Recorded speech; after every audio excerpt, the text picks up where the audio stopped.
나눌 말씀은 신약성경 고린도전서 1장 18절 말씀입니다. 다 같이 읽도록 하겠습니다. 십자가의 도가 멸망하는 자들에게는 미련한 것이요 구원을 받는 우리에게는 하나님의 능력이라. 아멘. 사순절 기간이고 또 이제 4월이 되어져서 이제 부활절을 이제 바라보는 달이 되어졌습니다. 저희들은 그 사순절을 그렇게 딱 부러지게 어떻게 정하고 그 절기에 맞추어서 꼭꼭꼭꼭 이렇게 뭔가를 진행하지는 않지만은 그래도 이 사순절 기간은 예수님의 부활로부터 이제 40일 전까지를 대략 잡는 거죠. 원래 같은 경우는 3월 5일부터 4월 17일까지가 사순절 기간으로 그렇게 잡혀져 있던데요. 그러나 그 가운데에 들어있는 의미는 우리가 조금 더 깊이 있게 관심을 아무래도 가지는 것입니다. 거기에는 회개, 절제, 기도, 금식 또는 그리스도의 고난과 부활, 이 모든 것들을 우리가 조금 더 딴 때보다는 거기에 집중하여 생각을 해야 되는 그 기간이 바로 사순절 기간으로 그렇게 저희들이 보내고는 있습니다. 그래서 이제 오는 주일이 종료 주일이 되어지고 또 우리가 한 주간의 특별 고난주간 특별 새벽 기도도 하고 또 금요일 날 저녁에는 정사 예배로 성찬식도 병행을 하는 것으로 그렇게 준비를 하고 있습니다. 그래서 작년에도 대략 그렇게 맞추어 보았습니다만은 이제 올해도 부활절을 중심으로 해서 십자가에 대한 설교를 한 2주 정도 하고 또 부활절을 또 되어질 때에 한 2주 정도 부활에 대한 설교를 조금 더 집중을 하는 그런 식으로 제가 설교를 좀 준비를 했었고 이번에도 그렇게 할 작정입니다. 그런데 공교롭게도 해보니까 제가 오늘 같이 읽었던 이 고린도전서 1장 18절 또 그 이후로 마지막 절까지의 이 본문을 가지고 또 동일한 제목으로 보니까 작년 설교가 똑같아요. 그래서 혹시 머리가 좋으신 그런 분들은 아마 없으리라고 생각을 합니다만은 1년 전을 기억하시는 분들 가운데에 목사님 설교 제목과 본문이 똑같은데요 하고 조금 생각하시는 분들이 있으리라고는 별로 기대는 않습니다만은 그래도 있을런지 모르겠습니다. 그러나 더 무서운 분이 계십니다. 메모하시는 분입니다. 기억력은 없지만은 메모를 하면은 이거 작년의 본문이고 작년의 주제인데 그렇게 생각하실 분들이 있을 거예요. 그런데 본문은 같지만은 메시지의 내용은 전혀 다르게 준비를 했습니다. 제가 작년도 설교도 떠놓고 한참 읽어도 보았고 새겨도 보았는데 이제 오늘과 다음 주일날 동일한 본문이기는 하지만은 메시지는 좀 다른 관점으로 그렇게 접근을 했다는 것을 말씀을 드립니다. 그래서 여러분들이 그만큼 사실은 이 십자가의 도가 우리가 너무 중요한데 또 잊어버리기도 잘하고 또 잘 모르는 부분들도 여전히 있다는 것을 아마 깨닫게 될 거라고 그렇게 생각을 합니다.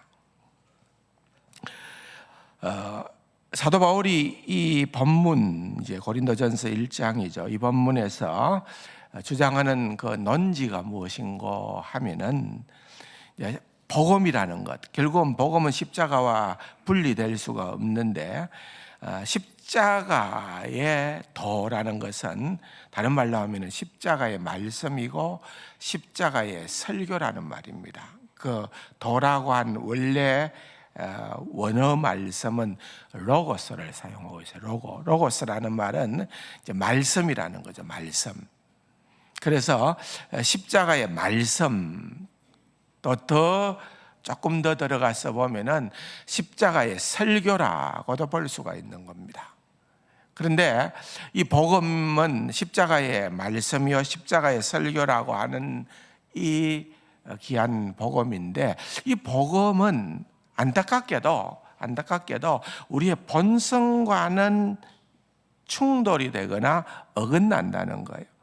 그래서 십자가의 도를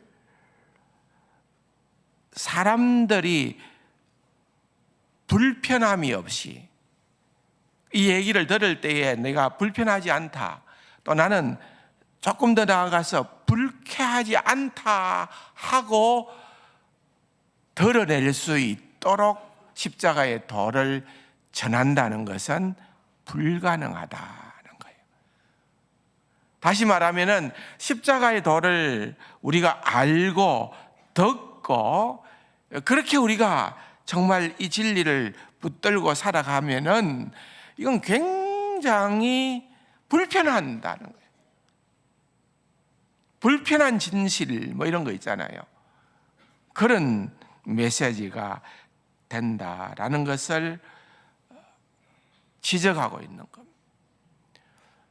왜냐하면은 이 십자가의 도가 많이 변질되어졌다는 거예요. 1세기 그 당시에 사실 고린도 교회는 사도 바울이 고린도에 머물러서 1년 6개월간이나 목회를 했던 굉장히 애정이 많았던 교회였거든요. 그런데 또 그가 떠나고 교회를 개척하고 계속해서 떠났는데 들려지는 고린도 교회에 대한 소식은 고린도 교회 성도들이 지금 복음과는 너무나도, 십자가의 도와는 너무나도 거리가 있는, 상반되는 그러한 신앙생활을 하고 있더라는 거예요. 마음이 아프다는 거예요. 신행합일이라는 말이 있잖아요. 믿음과 또한 우리의 말과 또한 행동과 삶은 일치되어야 되고 상응해야 되고 조화를 이루어야 되는데, 그게 복음대로, 진짜 복음대로의 삶을 고린도 교회 성도들이 살아가지를 못한다는 것을 들을 때에 안타까워서 보낸 편지가 바로 고린도 전서인 겁니다. 많은 내용들을 담고 있지만은 그럼 복음과 가장 대치되는 게 뭔가? 바울이 1장에서 제가 다 읽지는 않았습니다만은 많이 뒷부분에서 강조되는 것 가운데 하나는 자랑이라는 단어예요. 자랑. 왜냐하면은 이 복음과 뭔가가 안 맞다는 거예요. 우리가 신앙생활을 하게 되면은 우리가 취하는 태도는 자랑이 아니라 겸손인 거예요. 그렇잖아요? 우리가 내놓을 게 뭐가 있나요? 우리는 다 죄인이었고 다 그리스도의 은혜였고 모든 것이 다 은혜였습니다. 그 고백 말고는 달리 할 수 있는 게 없는데 자랑하게 된다는 거예요. 신약 성경에 자랑한다라는 동사가 32번 나오는데 고린도 전후서에만 32번에 자랑한다는 단어가 25번이나 나와버려요. 그러니까 이거는 뭐 거의 4분의 3 가까이나 되겠죠. 그러니까 고린도 교회가 가지고 있었던 근본적인 문제가 바로 이 자랑의 문제라는 거죠. 또 자랑이라는 거의 비슷한 형태의 명사 두 단어가 신약성경에서 사용되어졌는데, 신약성경 전체에 이 자랑이라는 단어가 22번이 나오는데 고린도 전후서에 거의 13번이나 나온다는 거예요. 절반이 넘도록 이 책에서만 사용되어졌다는 것입니다. 다시 말하면 이건 뭘 의미하는가 하면은 사도 바울이 지금 꼭 알리고 싶었던 내용은 자랑이라는 것은 절대로 복음하고는 또 십자가의 도와는 맞지 않다는 것. 그것을 가르쳐 주고 있는 것입니다. 사실 우리 모두는 본성은 자랑하고 싶어 하죠. 그렇지 않습니까? 남이 좀 내가 잘난 부분을 알아줬으면 하기도 하고, 은근히 또 내가 은근슬쩍 자기의 뭔가를 선행이 될 수도 있고, 또한 뭐 여러 가지가 있겠죠. 자랑하는 그러한 일들을 우리는 대놓고는 안 할는지 몰라도 누구에게나 그렇게 내가 좀 돋보이고 싶은, 내가 좀 뭔가 괜찮은 자리에 있다는 것을 드러내고 싶은 그러한 마음들이 있어요.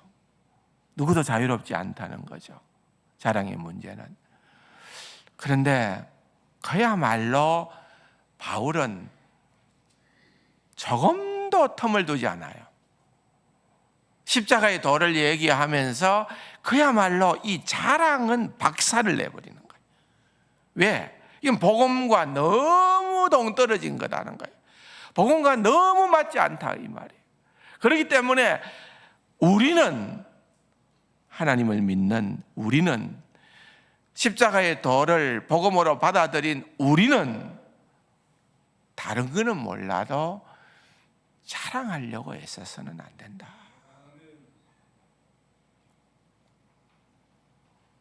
오히려 자랑하려면은 십자가만 자랑하라, 그렇게 얘기를 하는 것이죠. 근데 그렇게 생각을 하면은 좀 여러분들이 아이고 이거 뭐 좀 재미가 없잖아요.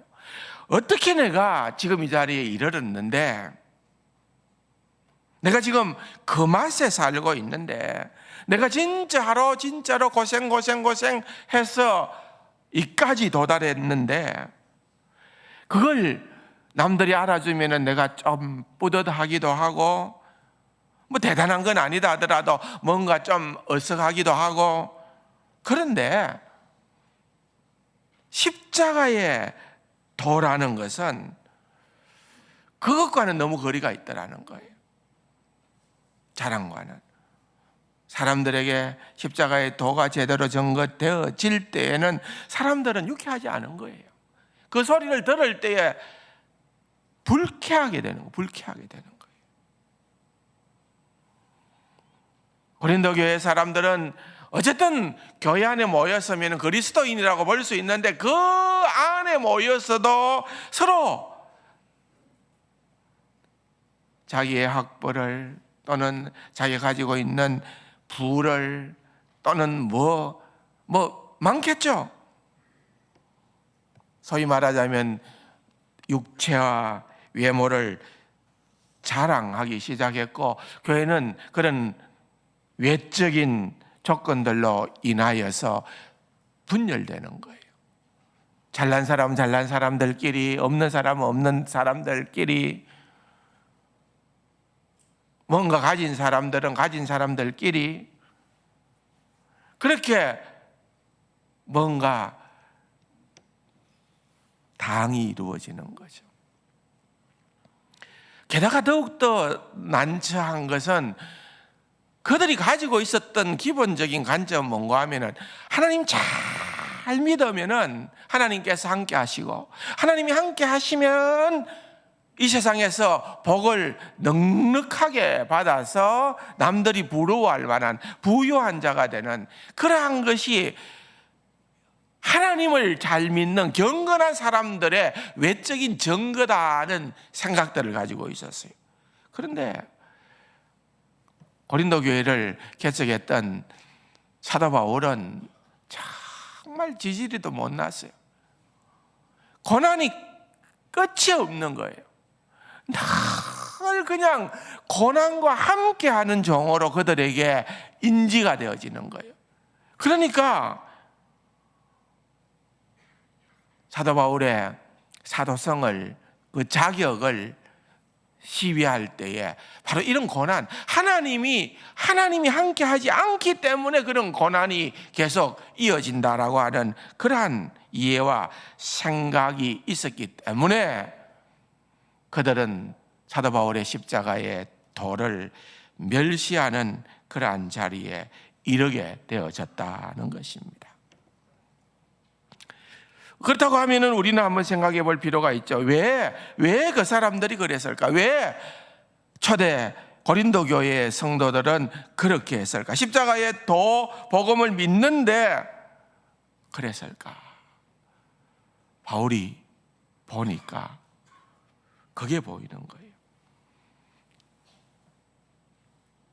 그들은 십자가의 도를 소홀히 여기는 거예요.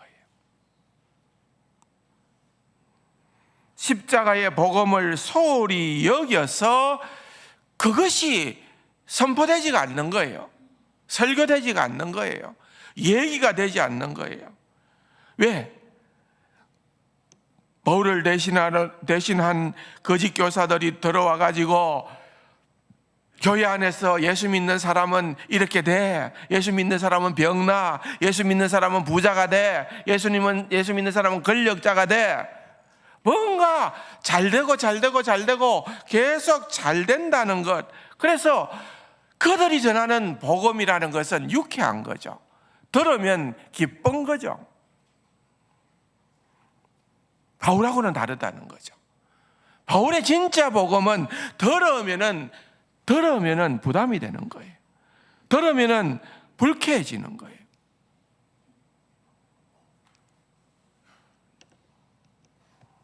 여러분, 우리가 조금만 더 고린도 교회가 왜 이 십자가의 도를 소홀히 여겼나 하는 것을 들어가서 살펴보면은 그 이유는 다른 것이 아니라 한마디로 얘기하자면은 불쾌해서 그 말이에요. 불쾌해서. 다들 그러세요.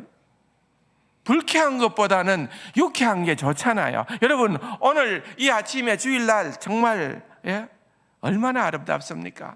주변을 돌아보면은 이제는 꽃이 폈고 날씨도 좋고 이렇게 신나는 날, 여러분들 마음속으로 좀 가벼운 마음으로 교회에 왔는데 떡 앉으니까 설교 시간에 복음은 불쾌한 것이다. 유쾌한 것 아니다. 내 유쾌한 소리 들으러 왔는데 나 불쾌한 소리 듣기 싫은데.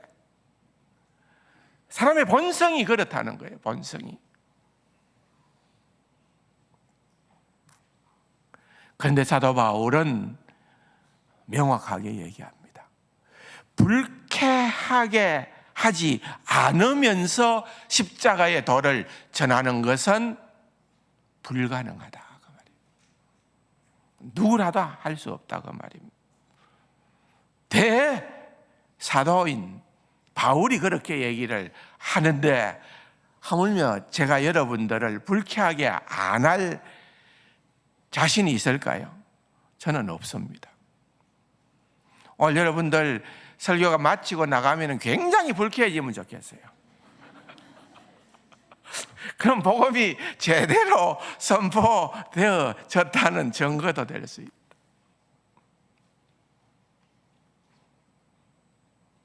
오늘 본문의 18절 우리가 한 절 읽었지만은 십자가의 도가 멸망하는 자들에게는 미련한 것이다. 참 말도 안 되는 소리. 어떻게 저런 소리를 듣고 있냐? 어리석은 얘기다. 그걸 먼저 얘기하는 거죠. 그리고 난 다음에 19절에서 21절을 계속해서 보면은 19절에 내가 지혜 있는 자들의 지혜를 멸하고 총명한 자들의 총명을 멸하리라. 여러분 보세요. 내가 지혜롭다고 생각하고 지혜가 있어요. 내가 명철하다고 생각을 하고 실제적으로 명철이 총명이 있어요. 그런데 그걸 폐하신대요. 그걸 멸하신대요. 그럼 누가 기분이 좋겠어요? 나는 지금 지혜롭다 생각하고 총명하다 생각하고 지혜도 있고 총명도 있는데 그걸 폐하고 그걸 멸한다는데 유쾌할 리가 만무하죠. 지금까지 내가 그거 믿고 살고 있는데, 그래서 복음은 기분 나쁜 소식이라는 거예요. 특히 유대인들에게는요, 유대인은 표적을 구하는 자들, 기이한 현상, 이적 이런 것들을 구하는 표적, 사인이죠. 표적을 구하는 자들이었어요. 이 사람들이 십자가를 볼 때 어떤 생각을 했겠어요?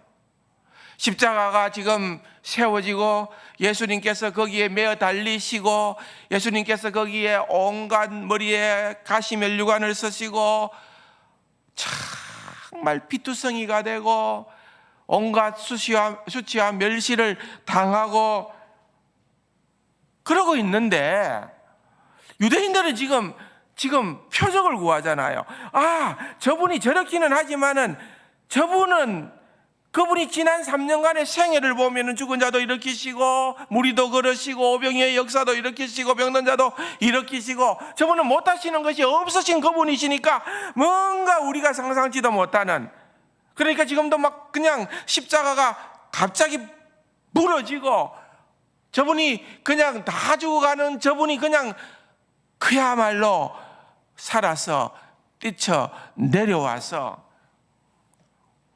그런 내가 살았다 하는 기적을 보여주시면은 유대인들에게는 되는 거죠. 아, 맞다. 우리가 기대했던 메시아, 저분이 메시아다. 한 걸음 더 나아가서 그들을 압박하고 지배했던 로마의 그 모든 세력들도 단칼에 물리칠 수 있는 그런 어떤 역량을 발휘한다. 야, 진짜 저분이로구나. 이렇게 얘기할 수 있다 이거죠. 그런데 그런 것들을 기대하고 그렇게 갈망하고 쳐다보고 있는데 그분은 말없이 십자가에서 죽으시는 거예요. 죽었었다는 거예요. 그렇게 벌거벗겨서 죽임당한 그분을 어떻게 믿나 그 말이에요. 표적을 구하고, 헬라인들은 지혜를 추구한다. 세상 사람들은 지혜와 교양을 추구하는데 그렇게 추구를 해보는 그들에게 있어서 그들의 지혜로는 십자가가 납득이 안 되는 거예요. 십자가가 설명이 안 되는 거예요. 그 십자가에 못 박혀서 죽은 그분이 하나님이라는 것, 어떤 설득력도 없다는 거예요.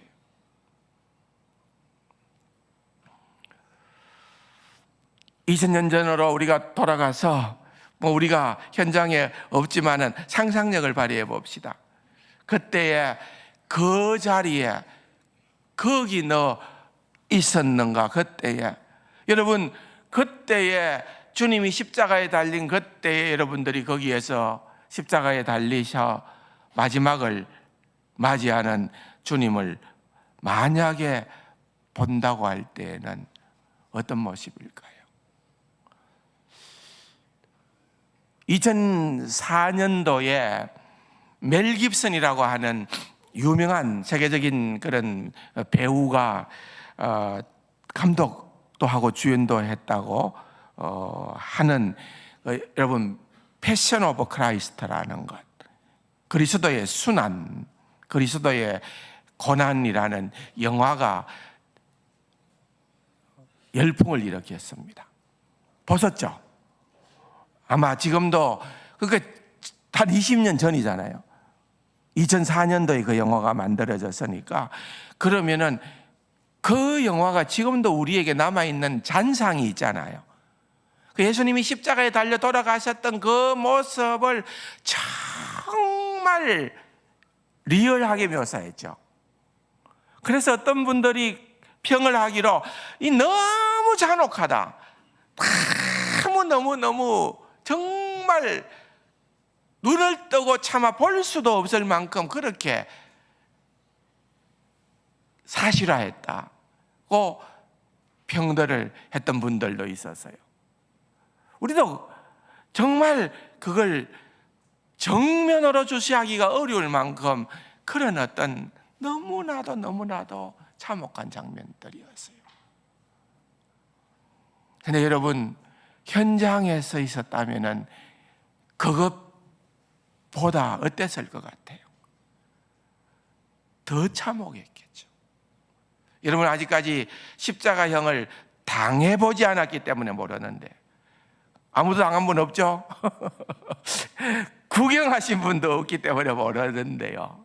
여러분, 이 십자가형에 대해서는 제가 다음 주일날 더 깊이 있게 좀 나눌 거예요. 그러나 어쨌든 이거는 정말 소위 지금 우리는 그 의미가 많이 원래적 의미와는 상관이 없는 우리만의 의미를 갖고 있는지 모르겠어요. 왜? 집집마다 다 십자가 있죠.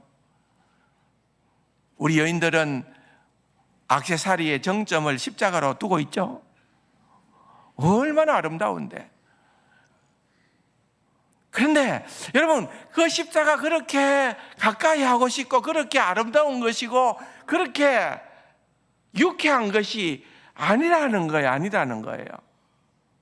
그 십자가는 너무너무 참혹한 것이라는 거예요.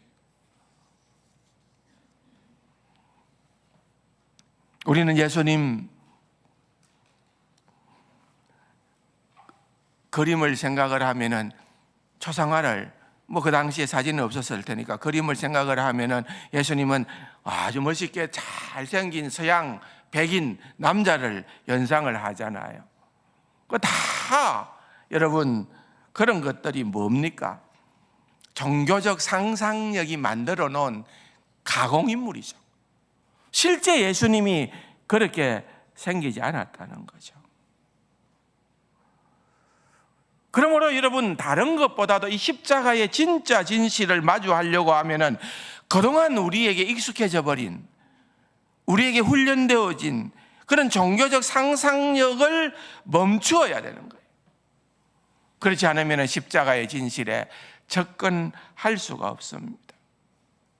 그냥 우리는 예수님께서 십자가에 달려 죽으셨으면 하나님 앞에서 아들로서 절대적인 순종을 보여주는 아름다운 모습이다. 맞는 말이죠. 그런데 그냥 우리는 그런 정도로만 십자가를 연상하는 거예요. 그런데 여러분, 십자가는 그걸 연상하라고 십자가의 도로 우리에게 주어진 것이 아니라는 거예요. 당시의 제자들이나 당시의 사람들은 이런 생각이죠. 십자가에 죽으신 주님을 바라보면서 이건 뭐야? 이분이 지난 3년 동안에 말씀하셨던 것들을 다 뒤집어 놓는 거잖아. 지금까지 이분이 보여주셨던 사인들이 있었잖아. 기적들이 있었잖아. 표적들이 있었잖아. 근데 왜 이걸 다 뒤집어 버리는 거야? 이렇게 죽을 수 있어? 설명이 불가능한 일이었던 거죠.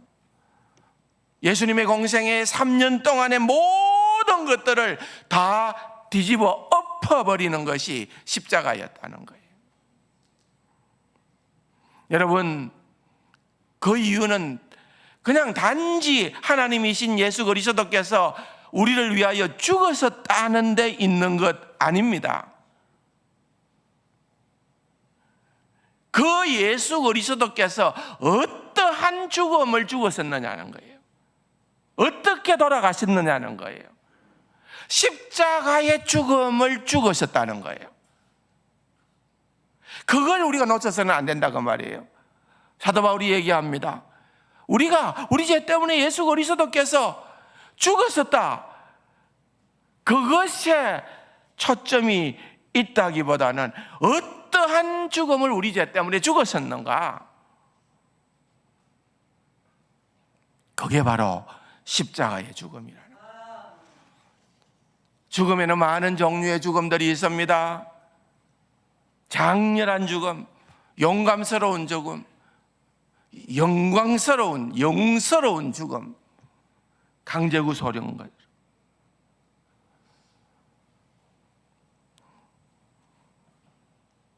그런데 우리 예수님의 죽음은 어떤 죽음이었을 것 같습니까?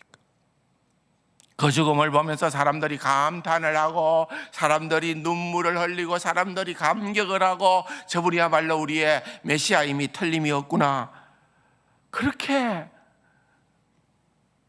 모두의 마음을 사로잡았던 그 죽음이 아니었습니다. 예수님은 조롱받았고요, 예수님은 철두철미 무시당했고요, 그 어떠한 영웅스러운 장렬한 그런 죽음이 아니었던 것입니다. 그래서 엠마오로 가던 두 제자가 부활의 주님을 알지 못하고 예수님에게 그런 얘기를 하는 겁니다. 우리 대제사장들과 관리들이 사형 판결에 넘겨주어 십자가에 못 박았느니라. 우리는 이 사람이 이스라엘을 속량할 자라고 바랐노라. 제자들은 어떤 생각이 어떤 것입니까? 자기들이 제자들인데 예수님을 지금까지 따라다니면서 이 예수님이 누군가 경험하고 보고 배우고 그렇게 예수님과 동고동 나가면서 함께 해보니까, 아, 이 사람이야말로 틀림없이 이스라엘을 속량할 자, 구원할 자라고 그들은 기대했다는 거예요. 그런데 그것이 꽝이 돼버렸다는 거예요. 뭐 때문에? 십자가 때문에. 예수님이 십자가에 달려 죽으심으로 말미암아 그들이 가졌던 그 모든 기대가 다 무너져 버렸습니다. 제자들의 딜레마죠. 우리가 모든 걸 다 걸었는데, 우리가 저분에게 다 걸었는데 결국은 이렇게 허무하게 인생이 끝이 나고 말았느냐는 거예요. 그래서 23절에 보면은 십자가는 거리 끼는 것이라 그랬어요. 거리 끼는 것. 거리 낀다는 말은 다른 말로 하면은 걸림돌이라는 말이에요. 걸림돌. 여러분, 걸림돌 길 가다가, 지금은 포장이 돼서 그런데 옛날에 왜 우리 그 뭐라 그럽니까? 비포리 비포장 도로, 비포리. 우리 아이들이 맨날 비포리 했어요. 저 강원도 전방에 있을 때요. 그건 돌멩이들 많잖아요. 그래서 가끔씩 돌멩이 차면 어떻게 됩니까? 자빠지죠. 걸려서 넘어지죠. 이 걸림돌이라는 거예요. 이 거리 낀다라고 하는 말은 잘 가다가 거기에 걸려 넘어진다는 거예요. 그리스도의 십자가의 도라는 것이 바로 거리 낀다는 거예요. 거리 끼는, 걸림돌이 된다는 거예요. 뿐만 아니라 거리 낀다, 걸림돌이 된다라는 그 의미상으로 담겨 있는 뜻은 수치스럽다 그 말이에요. 수치스럽다, 부끄럽다 그 말이에요. 예수님의 제자들이 예수님과 함께 3년 동안 동행을 할 때는 그들은 부끄러움을 몰랐을 거예요. 그때는 부끄럽지 않았을 거예요. 왜냐하면 예수님이 그냥 해결사였으니까. 예수님이 모든 문제만 있으면 다 해답을 줬잖아요. 그러니까 예수님 말 따라다닌다는 것이 부끄러운 게 아니에요. 오히려 다른 사람들이 그렇잖아요. 나도 저 반열에 들고 싶다. 그렇게 할 만큼 제자들은 아마도 위세당당했을 거예요. 그런데 예수님이 십자가에 달려 돌아가시니까 그것이 다 끝나버리니까, 그들의 어떤 기대나 그 모든 것들이 다 무너져 내려버리니까 부끄러워진 거예요. 십자가의 도가 부끄러운 거예요. 그러니까 십자가의 도를 소홀히 할 수밖에는 없다, 그 말이에요. 두 번째로 십자가의 도를 소홀히 여기는 이유는, 여러분 잘 한번 생각해 보십시오. 십자가에 달려 돌아가신 예수 그리스도와 우리 믿는 저와 여러분, 우리들 자신이 동일시된다는 거예요. 동일시된다는 거예요. 여러분 그렇게 생각 안 하세요? 여러분 십자가, 예수님이 십자가에 달려 돌아가신 그 십자가에 원래 있어야 될 사람은 누굽니까? 저분, 내 말고 저. 그렇습니까? 누구예요? 나죠. 그죠? 대답이 없네. 예수님이 달릴 그 자리에, 예수님이 우리 죄 때문에 돌아가셨다고 한다면은, 십자가에 달려 돌아가셨다면은, 우리 죄 때문에 실제 죄 없으신 그분이 돌아가셨다면은 그 자리에 매달릴 사람은 누구예요? 우리 아닙니까? 이게 동의가 안 되면 진도가 필요 없습니다. 그렇잖아요, 여러분. 근데 여러분 좀 동의를 못 하시는 것도 이해가 되는 게 뭔가 하면은, 여러분들 마음속에 이런 게 있어요. 우리가 다, 나는 죄인인 거는 다 인정한다. 내가 의인은 아니다. 내가 죄인이다는 거는 인정한다.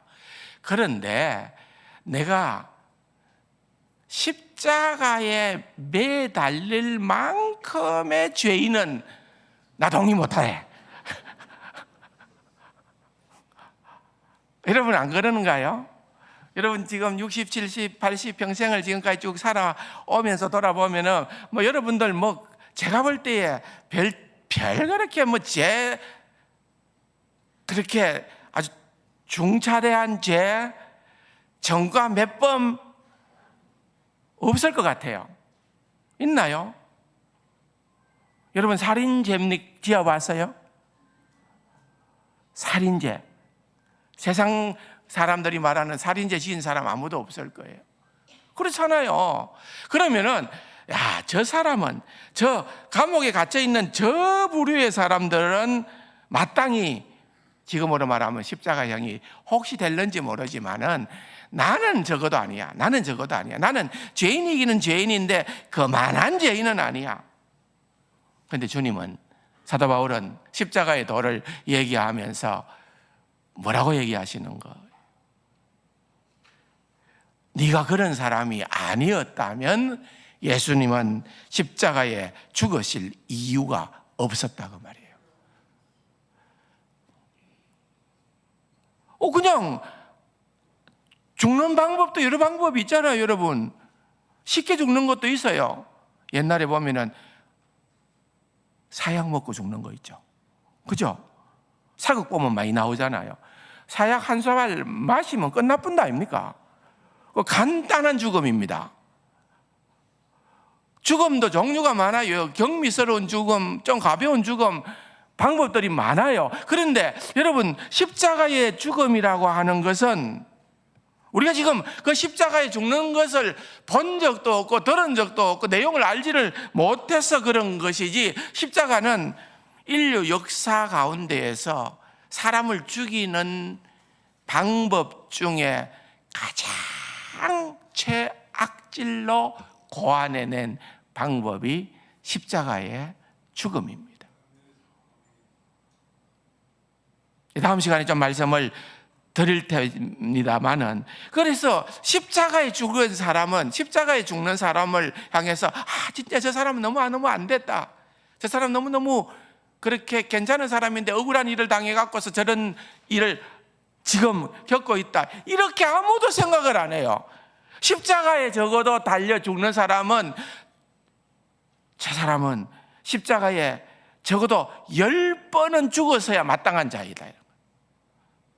그래서 십자가의 형에 해당되어진다는 그 말은요, 우리가 잘 아는 것처럼 로마 시민들은 어떤 죄를 범해도 십자가형은 없어요. 왜? 너무나도 참혹한 거니까. 그 십자가형을 준다는 그 말은 인간 말종이라는 거예요. 인간 쓰레기라는 거예요. 말하자면은 그들이 개무시해도 되는, 조금도 긍휼이 필요가 없는, 그 당시에 십자가는 그런 의미였습니다. 예수님이 그 십자가에서 죽으셨다는 거죠.